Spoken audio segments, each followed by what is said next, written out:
Hello everyone and welcome back to another video from Crazy Gamer. In this video, I'm going to show you how to log out from your account on the Zenless Zone Zero game. So let's get started right away. First of all, open up the Zenless Zone Zero game on your device. Play the main intro mission of the game. And after completing this mission, you will gain access to your character. From here, tap on the escape button.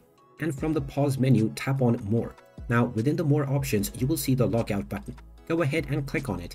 And you will be asked whether you are sure that you want to log out. Confirm your wish by tapping on the logout button once again.